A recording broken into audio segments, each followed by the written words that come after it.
네, 안녕하세요. 10분 동안 잘 쉬셨어요? 네, 오늘 날씨가 합창해서 기온도 상당히 높은 것 같습니다. 자, 이제 두 번째 시간 시설물 통합 정보관리 시스템 활용에 대해서 알아볼 텐데요. 요즘에는 건물들이 대다수가 시트법에 해당되는 건물들이 의외로 상당히 많더라고요. 그래서 여러분들이 이걸 어떻게 하는지에 대한 관심도 많이 높아졌고 옛날보다 훨씬 더 체계적으로 이것들을 요구하고 있더라고요. 그래서 한번 이런 것들을 어떻게 넣는지 알아보도록 하겠습니다. 네, 우리 그 시설물 정보 관리 통합 정보 관리 시스템은 어떻게 쓰느냐? 우리 그 시특법 위에서 16층 이상, 뭐 당연히 잘 아시겠죠. 우리 이종 시설물이죠. 그래서 여기에 해당되는 건물들은 포함이 된다. 그리고 16층 이상, 연면적 3만 이상의 건축물이고 공동주택 예의 건축물은 21층 이상이거나 이러면 일종 시설물에 해당이 된다라고 이해를 하시면 될 것 같아요. 의외로 지금 21층 이상도 많기 때문에 일종 시설물에 해당하시는 분들도 많더라고요. 자, 제가 오늘 이 그 강의를 준비하면서 화면을 하나씩 캡처해서 여러분들과 함께 이런 것들 하나하나 이렇게 그 시스템을 운영해 가는데 이게 제가 지금 현재 이 단지의 업무를 이제 그 특정 단지의 업무를 직접 이렇게 할 수 없어서 뒤쪽에 가서 예관 조사라든가 이런 것들이 조금 뒤쪽에 가면 빠져 있어요. 그 이유는 뭐 그렇게 어렵진 않습니다. 그런데 제가 대신 그 문서를 아래 한글에서 어떻게 작성하는지에 대한 요령을 알려드리는 걸로 대체를 하겠습니다.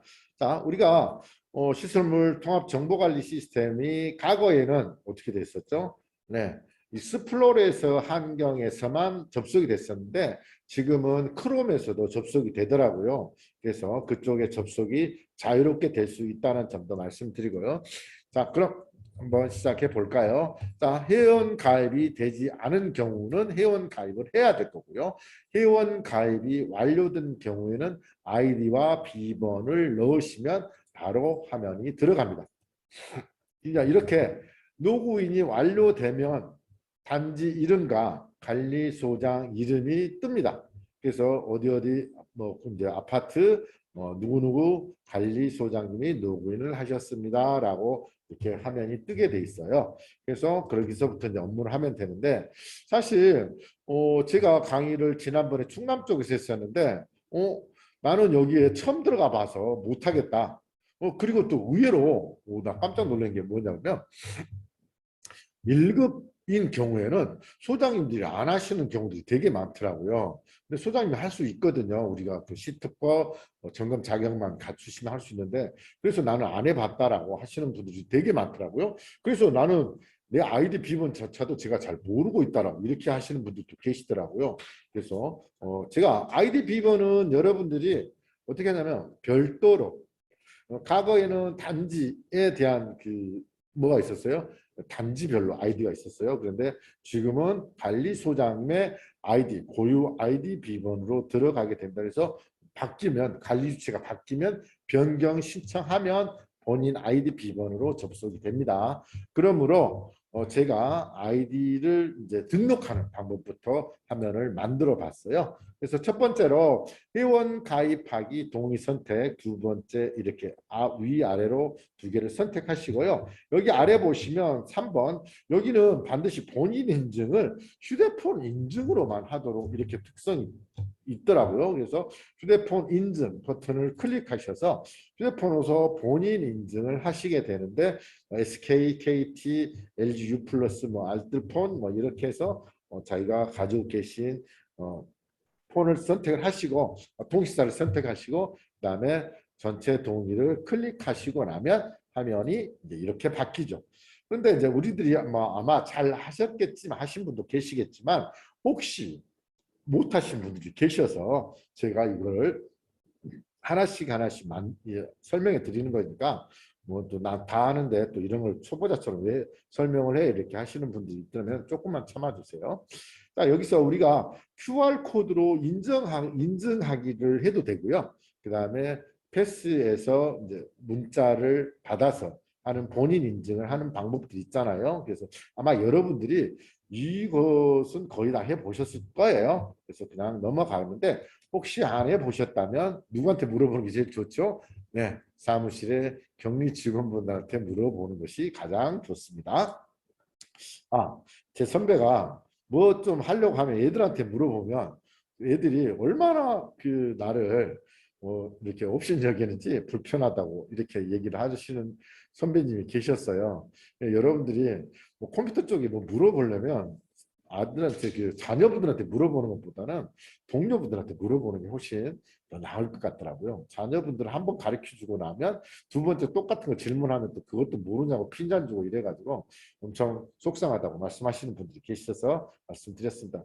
자, 우리는 관리 주체에 해당이 됩니다. 그래서 관리 주체를 선택하시고요. 그 다음에 노란색에 있는 내용들을 정보를 다 채워드려야 됩니다. 그리고 여러분들이 비밀번호를 만들 때 우리 지금 이제 뭐 회원 가입하면 모든 데 비밀번호를 다 만들어야 돼요. 그런데 비밀번호의 조건들이 있잖아요. 요즘에 어떤 조건? 특수문자. 그 다음에 8개 이상. 특수문자, 영어, 숫자를 조합하여 8가지 이상의 비밀번호, 8개 이상의 비밀번호를 만들어내달라고 얘기합니다. 뭐 때로는 9개, 10개 이렇게 하는 데도 있는데 제가 비밀번호를 아주 쉽게 머릿속에 애우는 방법, 비밀번호를 어떻게 설정하면 여러분들이 쉽게 할 수 있는지 팁을 하나 드릴게요. 여러분들이 비밀번호를 우리들이 어떤 분 보면 모든 사이트의 비밀번호를 다 똑같이 이렇게 만들면 아이디도 똑같고 비밀번호 똑같으면 만약에 한 번 털리면 싸그리 다 털리는 문제가 생긴단 말이죠. 그러므로 이런 것들을 사이트마다 비밀번호를 바꿔가면서 어떻게 머릿속에 쉽게 외워지게 하는 방법이 있어요. 그 요령이 있습니다. 제가 알려드릴게요. 한번 들어보실래요? 자, 여러분들이 사이트에 접속을 하게 되면 그 사이트의 고유 주소가 나오죠. 그래서 뭐 www. 우리 이제 뭐 장수원 기술원 같은 경우는 플랜 아파트 PLANAPT라고 하고 있거든요. 그래서 여러분들이 거기에서 이니셜을 땁니다. 뭐 예를 들면 다음이라고 한다면 저는 어떻게 하냐면 DA를 먼저 시작을 해요.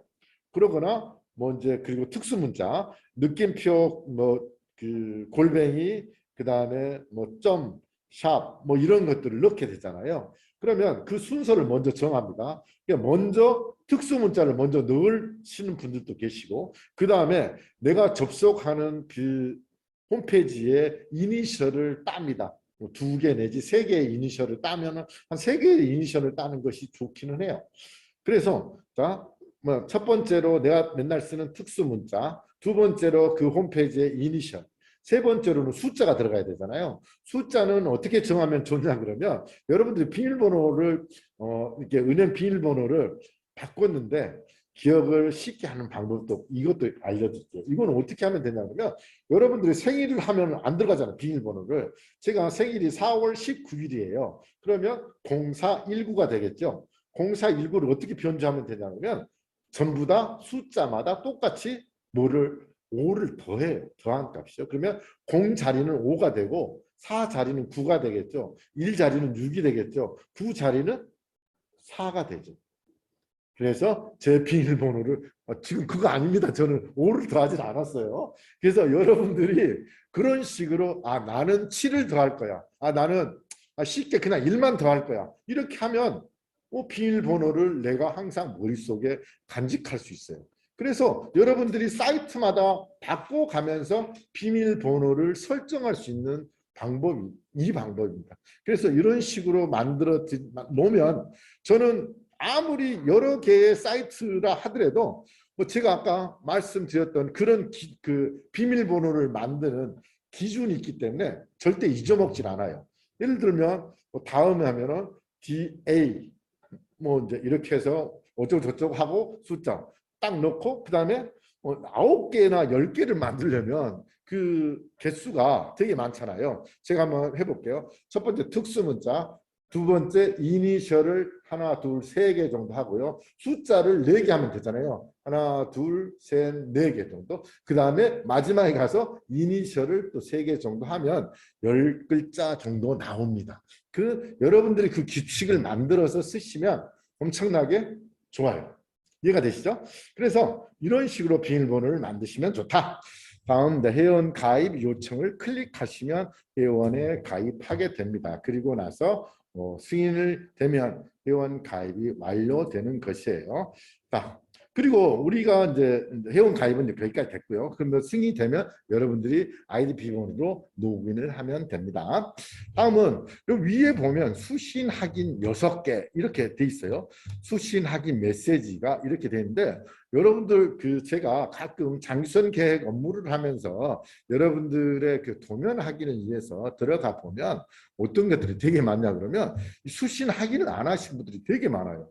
이게 뭐 특별하게 법에 어긋나지는 않습니다. 어긋나지는 않으나 이게 내가 그 공문을 승인 요청을 했으면 공무원이 승인을 해주면 그 확인에 대한 부분은 공무원이 승인을 해줬구나라고 하는 확인 내용이기 때문에 가서 확인하는데 그렇게 어렵지 않아요. 제가 한번 이 부분도 확인 개수가 어떻게 하면 줄어드는지 여기 위에 보면 수신 확인 선택이라는 게 박스가 있어요. 그 박스를 한번 마우스로 클릭하세요. 클릭하면 아래 짜르르 선택이 됩니다. 그리고 나서 오른쪽에 수신 확인 딱 한 번 누르면 끝나요.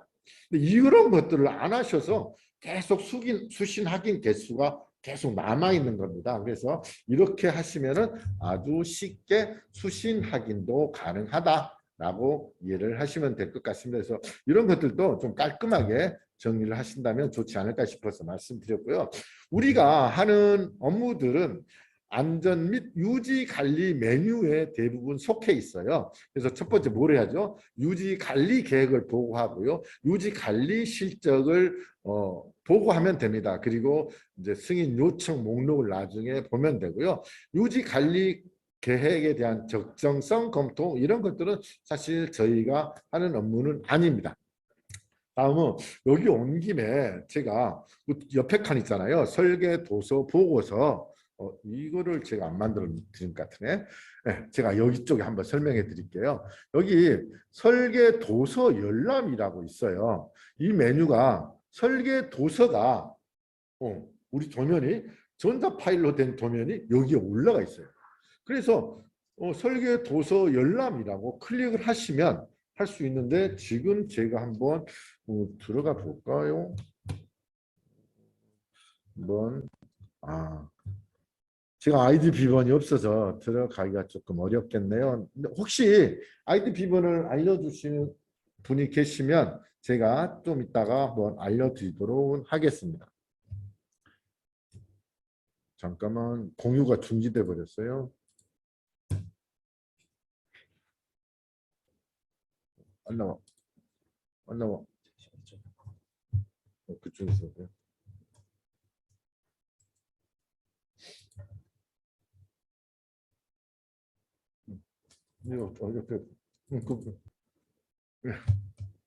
죄송합니다.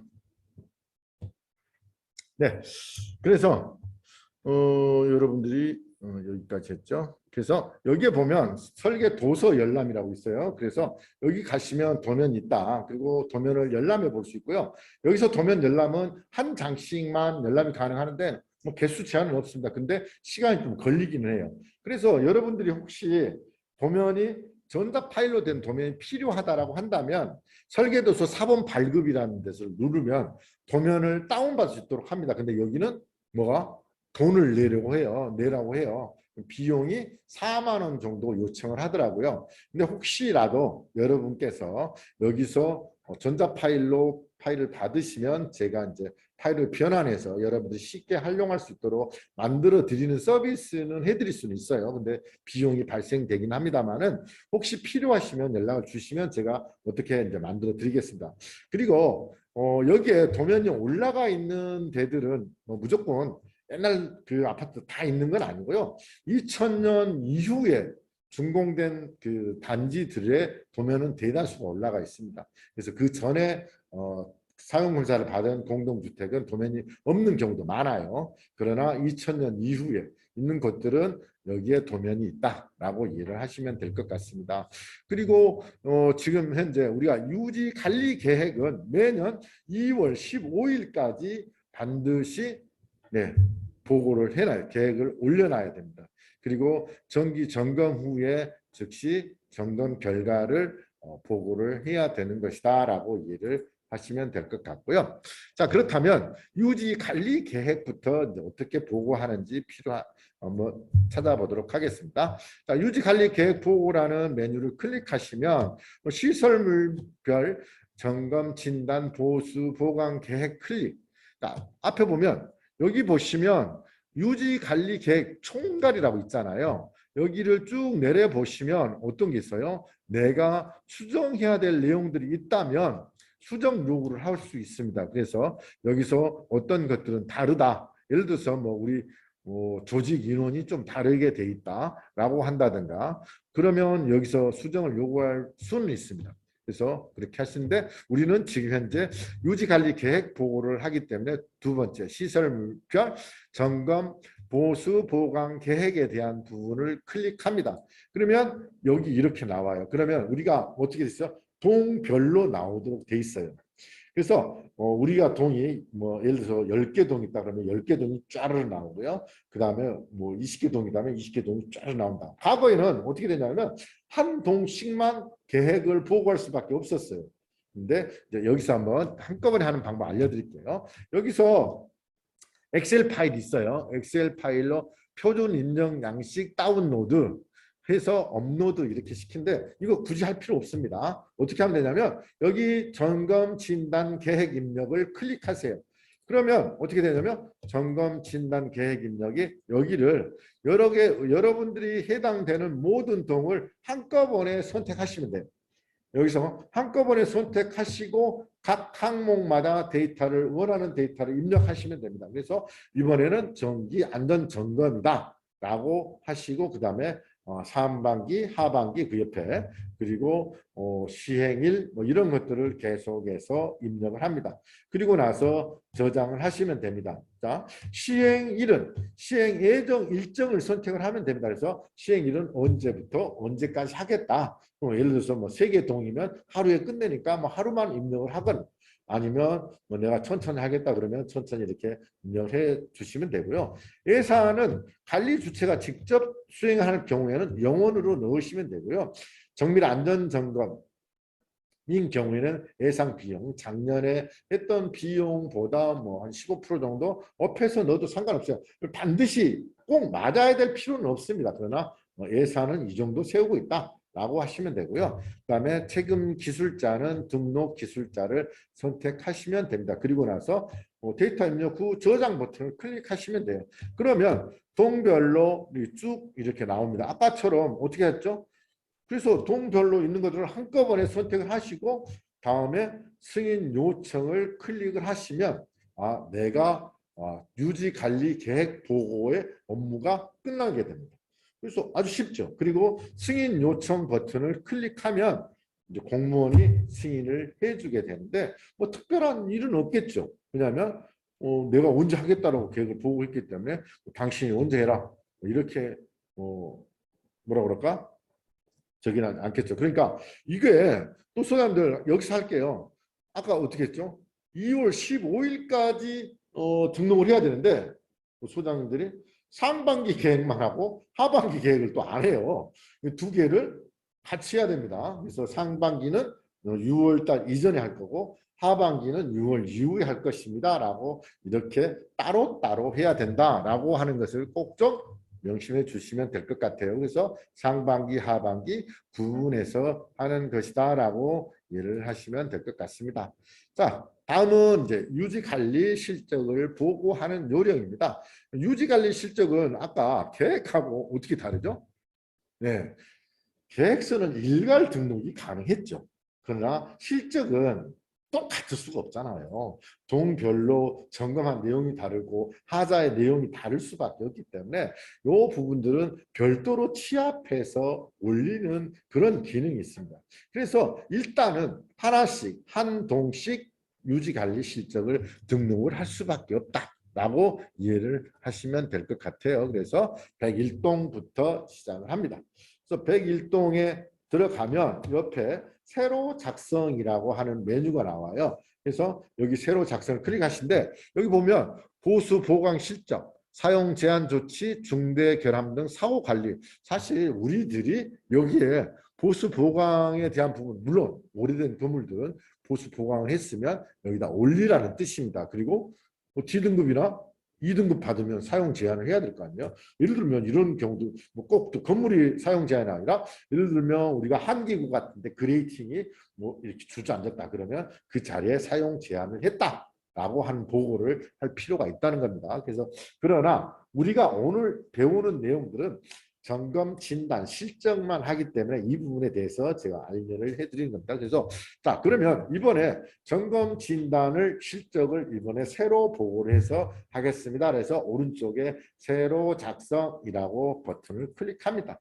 그리고 나면 여기에 진단 구분, 정기 안전점검, 정밀 안전점검 뭐 이런 것들이 나와요. 우리는 통상적으로 우리가 하면 정기 안전 점검에 해당이 됩니다. 그래서 우리는 정기 안전 점검이라고 하시면 될 것 같아요. 그래서 정기 안전 점검을 클릭하면 네. 다음 기간이 나오죠. 우리 앞에서 뭐 해봤어요? 네, 계획 등록을 할 때 여기서도 기간이 났어요. 그러면 우리가 꼭 반드시 계획대로 그 날짜에 꼭 맞춰야 되느냐? 그거는 아니거든요. 뭐 계획은 계획이고 실행은 날짜가 좀 달라질 수는 있습니다. 그래서 꼭 그대로 하실 필요는 없다. 그러나 이제 뭐 점검 진단 기간만큼 이렇게 진행을 하시면 됩니다. 그래서 언제부터 언제까지 시행을 했다라고 이렇게 쓰시면 되고요. 옆에 관련 증빙 결과 보고서 등 파일 찾기가 있는데 이 부분은 제가 마지막 시간에서 어떻게 문서를 작성하는지 알려드리고 업로드는 나중에 여러분들이 직접 하시면 업로드는 어렵지 않기 때문에 하실 수 있도록 도와드리겠습니다. 그래서 기간을 진단 기간을 선택을 해 주시고요. 그 다음에 기술자를 선택을 하는데 여기에 보면 본인 이름이 쫙 나오겠죠. 수호소 관리 주체가 나오거든요. 그리고 나서 여기에 이름이 누구누구 이렇게 쭉 나옵니다. 그래서 본인의 생년월일과 본인이 나타나게 되겠죠. 우리 주택관리사님들은 대부분 다 네, 초급 기술인에 해당이 됩니다. 그래서 그 중에 나를 선택을 하시면 됩니다. 본인 등록, 우리 초급 기술자 등록 소장들 혹시 안 하셨어요? 반드시 해 두셔야 됩니다. 그래서 자격을 인정받으시기 바랍니다. 그래서 그 과정의 등록을 그거는 제가 준비를 안 했네요, 사실. 그 어렵지 않기 때문에 한번 해보시기를 바랍니다. 그래서 여기서 나를 본인을 선택을 하시면 되고요. 그 다음에 이제 뭐가 있죠? 진단 기간과 같이 뭐 이제 그 시작일과 종료일을 똑같이 자동으로 따라와요, 사실은. 앞쪽에 진단 기간을 입력하면 그래서 참여 기술자가 언제 시작해서 언제 끝났는지 그리고 뭐 며칠 동안 했는데 이 진단 기술자가 몇 퍼센트 정도 일을 했느냐. 이게 이제 이거는 왜 그러냐 그러면 실질적으로 우리들은 그냥 정기 안전 점검이기 때문에 우리는 가리수 한 명이 다 하는 거잖아요. 그런데 정밀 안전 점검인 경우에는 업체 기술자들이 몇 명이 했다라고 이렇게 등록을 하기 때문에 여기서 나오는 것입니다. 그래서 우리는 그냥 한 명 그리고 참여율은 100%라고 하시면 돼요. 그래서 그렇게 어렵지 않다라고 이해를 하시면 될 것 같습니다. 그다음에 이제 점검 진단 대상 시설물들에 대해서 입력을 하게 되는데 제가 이제 시설물별 이제 시설명 무슨 아파트 101동 비용은 얼마 들었죠? 우리가 직접 하니까 0원이죠. 그다음에 안전 등급은 양호 그 불량 이렇게 돼 있어요. 그럼 우리는 뭐 시설이 양호라고 하면 되고요. 주요 진단 결과, 점검 진단 결과의 내용을 여러분들 직접 타이핑해서 입력하시면 됩니다. 그래서 유관 검사 결과, 특별한 하자 또는 이상 징후를 발견하지 못함. 우리가 뭐 유관으로 대부분 하는 거잖아요. 우리는 네, 정밀 안전점검이라 정기 안전점검은 어떤 특정한 기계 기구를 사용하지 않고 그냥 유관 검사를 하기 때문에 실질적으로 유관의 한계가 있잖아요. 그래서 뭐 유관 검사 결과 특별한 하자나 이상 징후를 발견하지 못했다. 근데 여기서 소장님들 재밌는 거 있어요. 만약에 어디가 균열이 발생이 됐다 라고 누수가 됐다 라고 한다면 뭘 써야 되느냐 그러면 그거를 보수 계획도 작성해야 돼요. 그러니까 실질적으로 좀 머리 아픈 일이 또 발생이 된다. 그러므로 될 수 있으면 그런 것들을 시설물에 크게 안전에 문제가 없으면 우리들이 보는 게 한계가 있잖아요. 그러면 언제 제대로 보려면 누가 보는 게 좋죠? 네, 정밀 안전 점검할 때 기술사들이 보도록 이렇게 하는 게 좋고 우리는 특별하게 이상 징후를 발견하지 못하는 것이 좋습니다. 또 이런 거 제가 팁으로 설명드린 거예요. 근데 굳이 엄청난 위험한 데까지 난 몰라. 이상 징후 없음 이렇게 쓰시면 안 되죠. 당연히 안전의 문제 때문에 보수를 하셔야 되겠죠. 그다음에 주요 보수 보강안.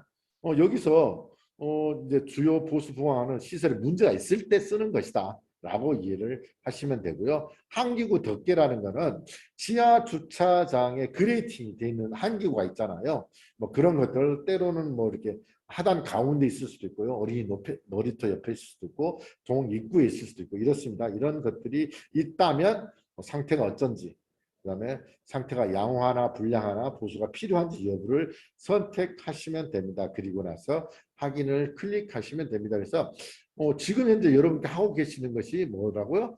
한 개 동씩 한다. 여러 개 동을 한꺼번에 하는 기능 없습니다. 소장님들은 성격 급해서 한 번에 끝내시려고 하는데 그런 것은 없습니다. 여기서는 왜? 이거는 점검은 하나씩 하는 거기 때문에 반드시 하나씩 하신다라고 이해를 하시면 되고 다음 두 번째 동 또 이렇게 유지관리 실적 보고를 또 시작하면 돼요. 그래서 앞에 할 때하고 똑같이 또 새로 지금 동 클릭해서 이렇게 입력하시면 하나씩 된다. 아까 내가 몇 번 말씀드립니다만은 한꺼번에 하는 방법은 없다. 실적 등록을 할 때는. 다음 점검 결과 보고서 및 예간 조사와 정기 점검표 양식이 있어요. 그러니까 이 양식을 업로드 시켜줘야 됩니다. 그런데 그럼 양식은 어디가 있습니까? 라고 한다면 FMS 자료실에 가면 각종 서식 4번에 있기도 하고요. 저희 장유선 기술원 자료실에서도 다운받을 수 있어요. 그래서 저희 장유선 기술원의 홈페이지는 어떻게 들어가냐 그러면 우리 인터넷 주소창에다가 장기수선 .com 아니면 .kr 이렇게 쳐도 저희 장유선 기술원 홈페이지에 들어갈 수도 있고요. 검색창에 인터넷 검색창에 장유선 기술원 검색하셔도 됩니다. 근데 내가 또 이제 주소창에 장기수선 기술원이라고 안 하고 장기수선 .kr 장유선 .com 이렇게 치라는데 우리 소장님들은 꼭 또 장유선 기술원 뭐 이렇게도 들어가긴 합니다. 그래서 들어가시면 거기서 다운 받을 수 있다라는 점 알려드리고요. 그래서 여기서 다운 받으시고 이제 그래서 일단은 이제 다운 받은 내용을 제가 설명을 해드릴게요. 다 되면 업로드 시키고 나면 저장 버튼을 클릭하시면 됩니다. 그리고 나면 예간 조사라든가 점검표에 대한 부분들이 나오게 되는데 아까 뭐였죠? 문서를 작성하는 내용들로 이어지게 되어 있다. 자, 여기에 보면 정기 안전점검 결과표에 대한 부분이에요. 그래서 여기서 하나씩 제가 살펴볼게요. 여러분들이 이걸 작성하는데 그렇게 어렵지는 않을 것 같습니다. 여기 그 자료실에도 저희가 그 샘플을 올려드렸어요. 그래서 이거 보시고 작성하시면 됩니다. 사실 아래 한글 파일로 되어 있기 때문에 이거 보시고 하셔도 문제가 없을 것 같아요. 용역명 우리가 이제 시설물 정밀 안전 점검에 대한 용역이면 제가 이제 우리 무슨 아파트 시설물 정밀 안전 점검인데 우리는 그냥 어디 아파트 그냥 안전 점검 자체 점검이라고 쓰시면 되고요. 점검 기간 앞에 알 거고 관리 주체명 그다음에 대표자 그다음에 공동 수급 우리가 공동 수급은 누구랑 다른 데하고 수급을 했는지에 대한 부분이기 때문에 해당이 없고요. 계약 방법 누구가 계약을 해서 하는 건 아니잖아요. 그다음에 시설물은 건축물이고요. 그다음에 종류는 공동주택이고 종별은 일종 시설물인 경우도 있겠죠. 우리는 건축물에 다 해당이 될 거고 공동주택 아니면 어떻게 주상복합일 수도 있죠. 그래서 일반 건축물일 수도 일반 이제 그 복합 건축물이라고 해도 됩니다. 그리고 종별이 일종이 되겠죠. 그리고 준공일 뭐 다 하실 거고 점검 금액 영은 시설물 위치 주소 쓰시면 되고요. 시설물의 규모 지상 몇 층, 지하 몇 층 이렇게 쓰시면 됩니다. 그리고 시설물 점검 결과 현황 제가 아까 말씀드렸죠. 중대 결함은 없다. 그다음에 뭐 점검 결과 내용들은 여러분들이 그냥 만들어 쓰면 돼요. 시공사에서 10년 하자 종결 합의 조건으로 하자 보수가 완료된 상태로 특별한 하자 발생이 진행되거나 하자 발생의 우려가 없다. 뭐 이렇게 쓰거나 뭐 그다음에 뭐 전년도에 시설물 정밀 안전 점검을 받았으나 받은 결과 특별한 뭐 그 하자에 대한 보고가 없었다. 그리고 지금 현재도 특별한 게 없다. 라고 이렇게 쓰셔도 됩니다. 그리고 주요 보수 보호가 이게 만약 있다면 이 부분들을 여러분들이 직접 입력을 하셔야 되거든요. 그래서 점검 결과 주요 내용들이 예를 들어서 보호에 균열이 발생되고 있어 이라고 썼다면 뒤에 고치는 것도 반드시 써야 돼요. 안 쓰면 반려됩니다. 그래서 점검 결과 내용, 뭐 균열이 발생이 되었다, 어린이 놀이터 하부에 균열이 발생이 진행되고 있거나 누수가 발생되고 있거나 이런 거 쓰시면 보수 보강 방법도 반드시 기재해야 된다는 점 꼭 좀 명심하시기 바랍니다. 그다음에 구분, 책임질자 현황, 관리사무소장, 그다음에 이름 쓰시고 가입 기간 뭐 우리는 기술 등급은 초급입니다. 초급 기술자라고 쓰시면 됩니다. 그래서 이제 이렇게 쓰는 거 어렵지 않죠? 두 번째는 이제 실시 결과 요약표. 뭐 제가 이제 이렇게 세 가지로 구분이 시켜놨어요. 하나는 이상 부재에 대한 부분. 그러니까 이상 뭐 하자 있는 부재가 없다. 다 이상 없다라고 하는 내용들은 뭐 간단하게 쓰죠.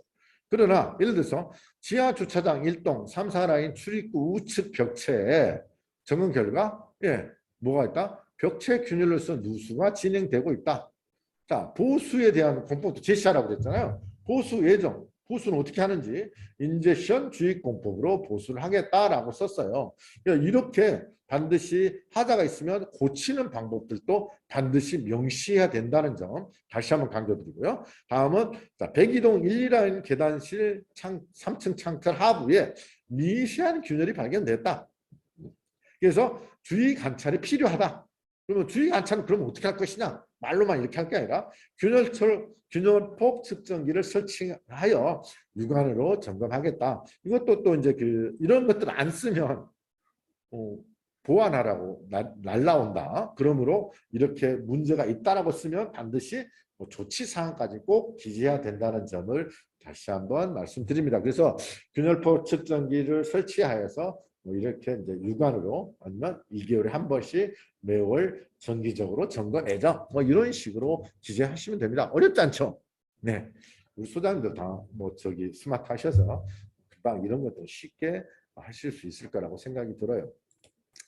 다음 이제 마지막 세 번째 장이에요. 전기 안전 점검표. 전기 안전 점검표는 여러 가지의 뭐 시설물들 있죠. 뭐 석축 있고 옹벽도 있고 뭐 다리도 있고 뭐 교량 있고 지하 시설물 뭐 이런 것들이 많은데 우리는 건축물에 해당이 됐기 때문에 우리는 건축물만 하시면 됩니다. 근데 우리가 옹벽이 있거나 이러면 옹벽도 별도로 해야 되는데 옹벽 점검 일지는 별도로 작성한다 라고 아시면 될 것 같고요. 시설물 어디 아파트 관리 주체 뭐 다 썼고 뭐 그다음에 이제 우리는 사실 용도 변경은 하지 않았어요.